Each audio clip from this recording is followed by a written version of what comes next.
Thanks very much to the organisers and to Roger for that lovely introduction. I feel I should start with an apology to Roger as he's patiently waiting for draft chapters of said monograph, and this isn't based on that specifically, it's from work I'm moving towards in a new direction. I promise that isn't handwriting. This paper today will do two things. Firstly, it will introduce the broad project I'd like to move forward to, currently titled Reaching the Estate of Manhood, Manliness, Visibility and the Coming of Age of Scottish Monarchs from around 1460 to 1603, and the idea of manhood and gender as a manner of exploring the late medieval and early modern period in Scotland. Secondly, it will present some findings from a case study that I've been intermittently undertaking on James V. Renaissance and early modern Europe was a highly competitive arena in which display was a prime component to demonstrations of power and authority.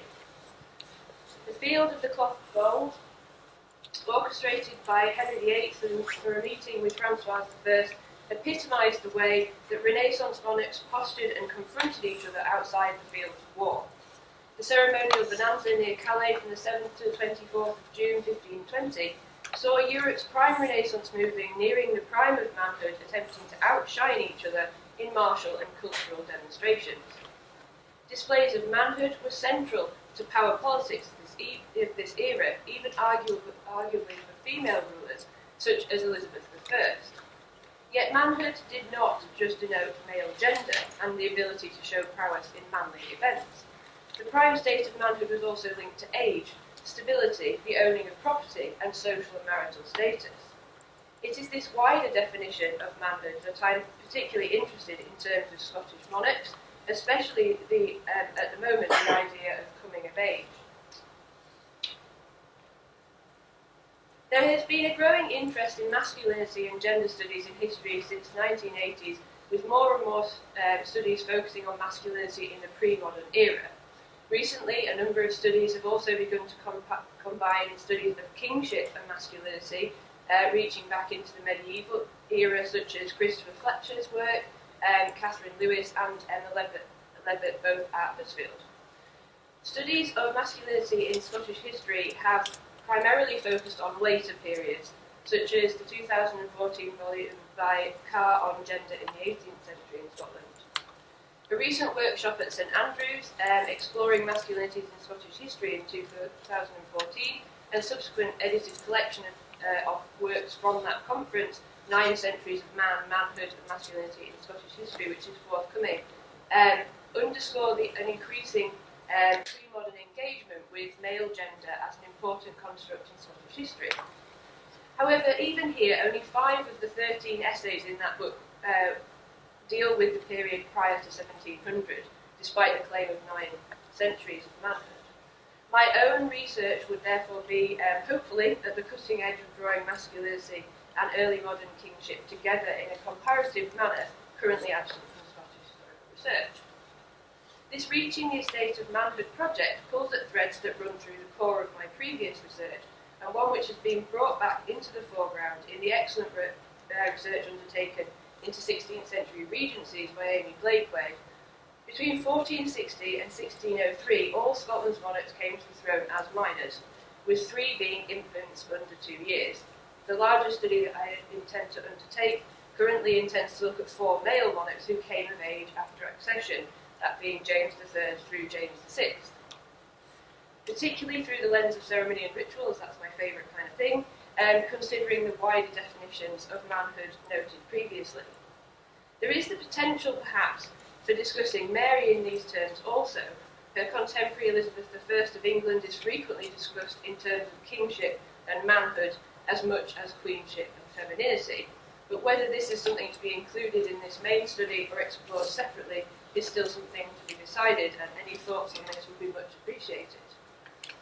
Each of the male monarchs under consideration has acquired significantly different reputation in the annals of history.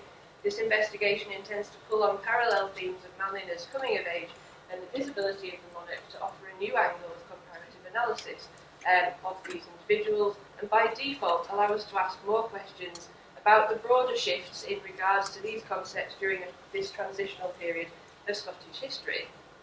For example, to what extent did the expressions of manliness change during this period, and did this correlate to the popularity or lack thereof of respective monarchs? So there will be 4 key complementary strands of research initially, but as the pilot on James V develops, it will probably dictate extending and retracting some of these limits. The first strand involves expanding my research into financial and official records of Scotland, such as Parliament, borough records, but also treasurer's accounts, exchequer rolls. For Scotland, where chronicle and other descriptive accounts often fail in giving full descriptions of ceremonial events and ritual activity, particularly at an everyday level, this aspect is crucial to gaining an understanding of the modes of display of Scottish monarchs. The second strand will engage with visual and material culture, and in parallel to this, a strand will explore didactic, advice, literary, religious and medical texts to engage with contemporary views on manhood, youth and age, accessibility and kingship. The final strand will focus, where possible, on written record by or about the kings in question through their letters, declarations, announcements, descriptions, etc.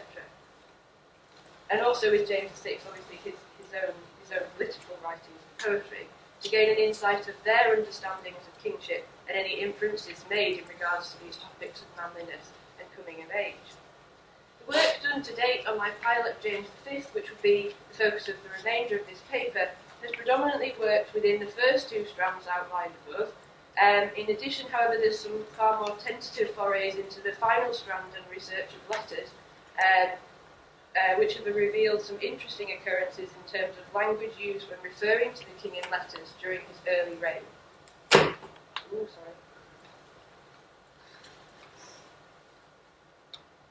From his father's death at Flodden in 1513, James V was thrust into the spotlight in his first state ceremony of his reign, being crowned before he was 18 months old at the Chapel Royal in Stirling. Thus, for much of his reign, he was a child. He was only 16 when he began ruling fully in his own right in 1528, and even when he married Madeline, daughter of Francois, on the 1st of January 1537, he was only 24 years old. James did undertake his Act of Revocation in April 1537, an act seen to signal the full end of minority for Scottish monarchs in this period, but he was by far still the youngest ruling monarch compared to his Renaissance contemporaries of the period. Charles V was 36, Henry VIII was 45, and Francois 42. In fact, dying aged just 30 in 1542, James V would never actually reach the true manly age of 35 recorded by some of the contemporary and near-contemporary didactic texts of England and Europe. He was essentially a youth rather than an adult monarch for the majority, if not all, depending on the definition that you take, of his reign. And this likely figured largely in contemporary understandings of him, even if it is something that often is forgotten in our assessments of him. Letters of the 1520s discussing the King of Scots are often found describing James V as the young king, unsurprising perhaps in the 1520s when he's a child or an early teen.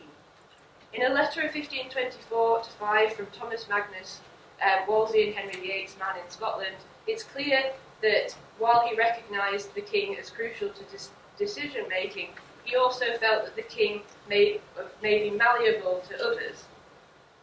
If it be possible, I intend to practice to get the young king to speak sharply to the council in favour of the king's, that is Henry, his uncle.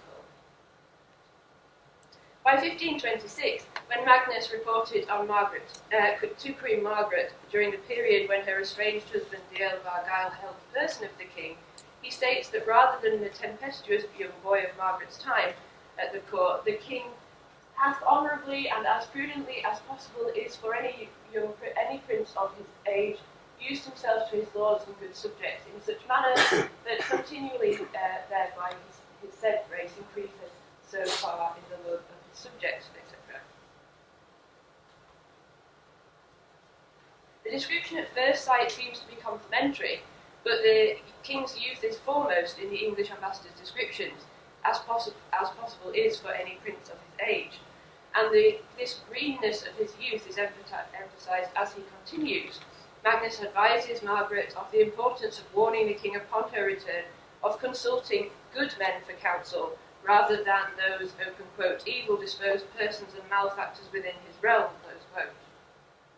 Warnings of poor counsel were certainly nothing specific to young kings, but Magnus's words suggest that James's youth would weaken his judgment.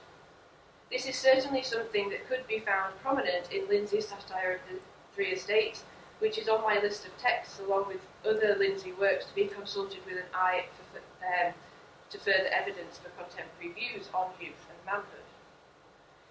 These examples were from James's childhood and minority, so these references are perhaps less than surprising.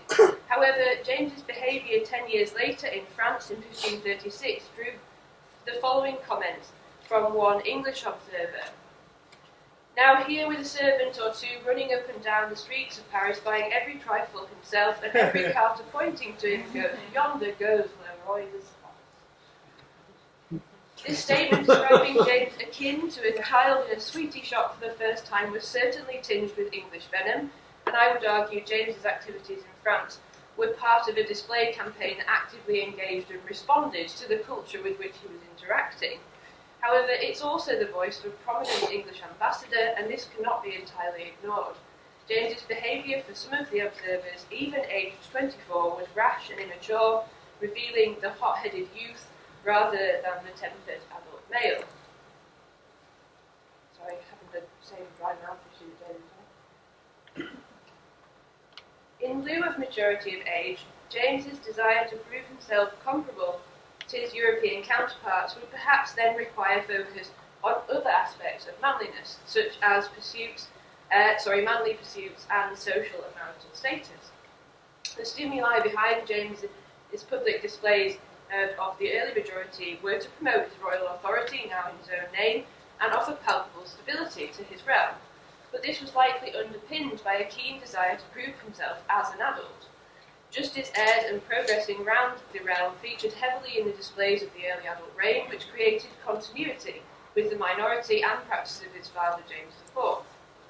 However, following 1528, hunting and jousting rapidly became the prominent modes of display in a marked departure with what had occurred in the minority. Almost all journeys to the localities in pursuit of justice were combined with one or both of these manly activities, as was the case for most major religious feast days and welcoming foreign guests. A prototypical justice heir meets hunting or business meets leisure episode can be found in May to August 1530. The border expedition saw the execution of John Armstrong, of Staple Gordon, a notorious local troublemaker, and gained particular interest from contemporary commentators as a prime example of the king's ability to bring justice. Jamie Cameron subsequently commented that it did much to emphasise the king's image as a poor man's king, who had a genuine concern for the realm at large. These justice-seeking actions formed the core of a larger series of events, however, being sandwiched between two large royal hunts, one beforehand at Glenarchy and one after at Stirling, with dancers paid to entertain at Edinburgh in the wake of all this. Similarly, when the king celebrated Easter at Stirling in 1530 and 1531, and Yule in 1531, 32, 33 and 35, there's evidence recording the preparation and transportation of gear for jousting and hunting events, along with the chapel gear required for the religious ceremonies. The choice of Stirling for these religious feast days may well have been as much to do with open spaces around the castle for jousting and hunting, and opportunities offered to be visible outside the castle walls, as much as it was for the magnificent hall to house his guests in. Evidence shows that James enjoyed martial sports from a young age. As Andrea Thomas has pointed out before, 13-year-old James made a clear desire for an adult sword rather than a child's sword to display his martial prowess in the presence of an English ambassador. As a keen observer of his uncle Henry VIII, or of any of his contemporaries, James V would have naturally aspired to excelling in such modes of display. Equally, stories of his father's impressive tournaments undoubtedly lingered as an inspiration. So it's perhaps no surprise that once at the helm these activities have come into the foreground. Nonetheless, his displays were different to the ostentatious scripted tournaments of James IV, and their use is in tandem with practical dispensing of justice on the whole, in localities, suggesting a conscious effort to take the manly activities to the audience, rather than drawing the specific audience to a limited access event. These demonstrations had a different purpose. Allowing the championing of manly and princely pursuits in a very public way was crucial for this young king. He was nominally the highest power in the land, but his social status, a prime component attached to reaching the true state of manhood, needed emphasising beyond doubt. The manner James made his presence felt in the borders in the early adult reign can, therefore, I would argue, be seen as a method to mediate the issue of his youthful inexperience. His status abroad also required thoughtful attention, particularly for a monarch of a small realm with relatively limited finances. A prominent demonstration James could make to increase his European status, as well as to increase his profile as a king in the prime of manhood who could produce an heir and consolidate the stability of his realm, was achieving a marriage to a suitably high-ranking foreign bride. The wedding of James V to Madeleine, daughter of Francois I, in January 1537 is curious for many reasons, including the fact that James travelled to France, where he spent 9 months from September 1536 to May 1537, and that his confirmed bride, when he set off and arrived in France, was not Madeleine, but Marie de Bourbon. While the former choice to travel there has often been linked to by commentators with a desire to upgrade his bride, James' actions on arrival, i.e. visiting his intended bride, and the fact that he had no confirmation, in fact quite the opposite, that Francois would agree to part with his daughter, but puts this in question. The decision to leave Scotland for an extended period could be more readily linked to his need to attain those attributes that would bring him closer to the estate of manhood. For example, Jamie Cameron has argued that by leaving his realm under the charge of others for an extended period, the young king exuded confidence in the stability that he created there, thus demonstrating his ability to administer his own realm even from a distance. Furthermore, contemporary literature, both romance and instructional, advocated the collection of manly deeds can assist in making a male into an adult, and heroes of great romances often used the search for renown as their reason for travelling abroad. The centrality of the joust and the tournament in the 9 months that James was in France, along with securing a bride of the highest status, reflect this idea of seeking renown. In this sense, either Marie de Bourbon or Madeleine would have been suitable. It was just an added bonus that Francois was persuaded. Whether James V went to France with the intention of upgrading his bride, he certainly knew enough about the art of display to convince one of Europe's most influential Renaissance monarchs that he was worthy of his daughter's hand in marriage. Andrea Thomas and other historians before her described this wedding as one fortuitously paid for by the French king. However, in stating that his father-in-law paid for James V's wedding ceremonial in France, historians have inadvertently undermined the young king's agency in projecting his personal majesty in this vital arena. James sank huge amounts of money and effort into the extensive ceremonial displays surrounding the wedding itself. There were, of course, aspects of the French ceremony he could not control and were not paid for by him. The actual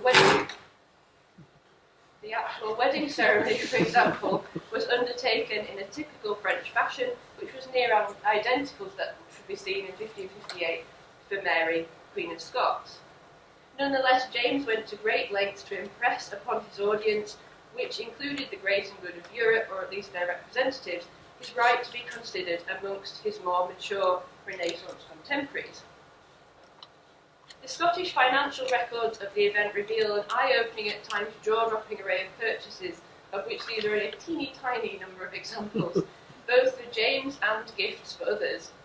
Payments to the French king's embroiderer and 2 of the king's own tailors, combined with the purchasing of accessories, large amounts of cloth and thread and other base products, demonstrate that these were being bought to make items in situ. James had an army of people making up a lesser entourage of the royal party, which I've discussed length elsewhere who were creating his image while he was there. James's level of success at positioning himself at the centre of this display can be found in the actions of Francois himself. Despite much vocal opposition from the city of Paris, Francois honoured James V with a royal entry to the city on the 31st of December 1536 before his wedding the following day. This was not the last example of a foreign monarch receiving a royal entry by the city of Paris, but it was the first.